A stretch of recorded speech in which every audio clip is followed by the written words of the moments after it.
All right, let's jump right into this. Because today we are unpacking a mystery that kicks off with a brutal, screaming storm, but actually traces back to a microscopic engineering flaw.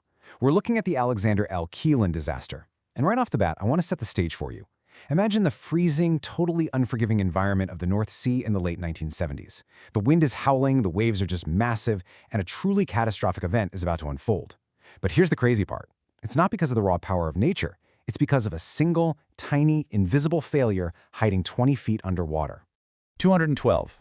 On a dark evening, there were 212 men aboard this colossal structure. And they were just going about their night, eating dinner, watching a movie, writing letters to their families back home. They felt entirely secure, completely insulated from the chaos of the ocean outside. They were totally unaware that a silent, invisible failure was happening right beneath them, deep in that freezing water. And then everything changed. It's 6:30 p.m. The wind is screaming at 40 knots, and suddenly there's just a sharp, metallic snap. What's so terrifying about this moment is the sheer suddenness of it all. There were no alarms going off, no warning sirens blaring across the decks, just a shudder, a tilt. The floor simply wasn't level anymore. That single snap started a 20-minute countdown until a 5,000-ton steel platform will be literally upside down in the ocean. Section 1. The Ecofisk Field and the Floatel. To really understand how this happened, we got to look at the sheer scale of this thing. In the 1970s, the Ekofisk Field in the North Sea was one of the richest oil discoveries in European history, but a brutal place to operate. I mean, no solid ground for 300 miles, 60-foot waves, hurricane-force winds. So engineers built the Alexander Keelan. This wasn't just a ship, it was a massive semi-submersible structure, supported by 5 gigantic hollow steel columns floating on pontoons, all held together by a complex web of steel braces. It was a floatel, a floating hotel. 5,000 tons of steel, engineered, inspected, and entirely trusted to keep hundreds of men alive 20 stories above the water. Section 2. Anatomy of a platform. Okay, so shifting to the structural mechanics, because this is absolutely crucial to this explainer. The disaster wasn't actually caused by the storm. The storm was completely survivable. The real culprit was a tiny math error regarding load. So let's talk about load transfer. This is basically how physical force gets routed through interconnected parts to distribute weight. Picture the platform like a giant steel table standing in the ocean. Connecting its 5 legs underwater are these thinner steel tubes called braces. Think of them like the metal rungs on a bar stool. Without them, the legs just wobble independently. But with them, the force is shared and all 5 legs move together as one rigid, super safe unit. Actually, I like to think of this like a really simple MS Paint doodle of a 5-lane highway. Stick with me here. When a massive wave slams into leg D of the platform, the physical force of that wave doesn't just stay in leg D. It travels through the braces, our little MS Paint highway, and spreads the traffic, or the structural load, safely across all 5 legs. But if you were to take an eraser to just one road on that MS Paint doodle, if one brace fails, that traffic doesn't just magically disappear, right? It instantly reroutes onto the remaining roads, immediately overwhelming them with way more load than they were ever designed to carry. Keep that visual in your mind. Section 3. The Fatal Fillet Weld. Let's see how this builds into the tragedy. We're zooming in dramatically now, from a 5,000-ton floating city all the way down to a single underwater steel tube known as Brace D6. During construction, someone welded this small mounting bracket onto Brace D6 just to hold a hydrophone, an underwater microphone.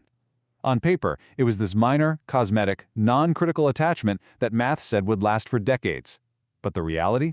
The fillet weld was done incredibly poorly. It had terrible penetration and hidden, microscopic cracks right from day one.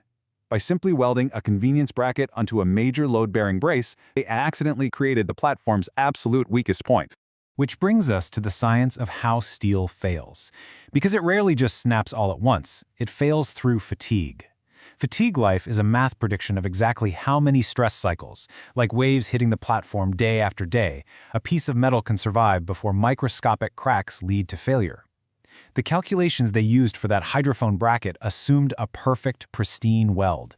They completely missed the reality that the flawed weld was already suffering from lamellar tearing, which are small tears in the steel grain itself. It was literally a ticking clock. And this silent progression took years. For 4 whole years, every single wave that hit the floatel pushed that microscopic crack just a little bit deeper into the steel of Brace D6, slowly, silently, completely invisible from the surface. And because of a bureaucratic maintenance oversight that classified this bracket as a purely cosmetic add-on, it was never flagged for a deep structural inspection. By March of 1980, that invisible crack had eaten through more than half of the steel in that critical brace. Section 4. A chain reaction. Which brings us right back to the night of the disaster. A standard North Sea gale meets a fatally compromised brace. Think back to our MS Paint highway doodle. Brace D6, weakened for years, finally just snaps under the force of a totally normal gale. Instantly, all that structural load it was carrying redistributes to the 5 remaining braces holding leg D. Those braces simply cannot handle the traffic. In a terrifying 30-second window, they fail by sudden overload, tearing open one after another like a zipper. Leg D completely detaches, the platform loses a quarter of its buoyancy on one side, lists heavily, and immediately begins a rapid, unstoppable capsize. Section 5. Rules written in blood. The aftermath of this event changed engineering forever. But before we look at the regulations, we have to pause and consider the human cost. 123. Despite heroic rescue efforts in a screaming storm, 123 men lost their lives that night. To this day, it remains the worst disaster in Norwegian peacetime history. The human cost of a single flawed weld and a bad mathematical assumption is just staggering. When investigators finally pulled the wreckage from the freezing ocean and put it under a microscope, they found that tiny fatal crack. And because of that, sweeping global safety changes were enacted. Suddenly, any attachment, no matter how small or cosmetic it seemed, required mandatory, rigorous structural fatigue analysis. Secondary welds were no longer ignored, they were treated as severe structural risks.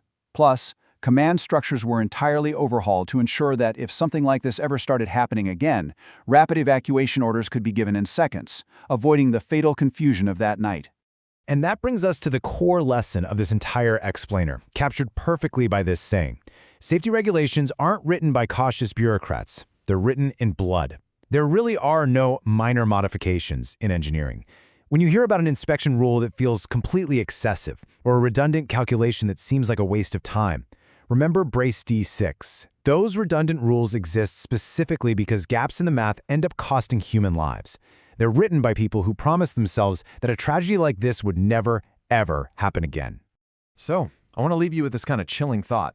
If a single weld, an overlooked bracket, and one missed calculation brought down a 5,000-ton platform, what is the next mistake waiting out there, hidden in our bridges, our skyscrapers, our everyday infrastructure? There is always a human mistake hiding behind the next headline. Stay curious. Keep questioning how the world around you is built, and keep looking for the details that everyone else overlooks. Thanks for joining me on this explainer, and I'll catch you in the next one.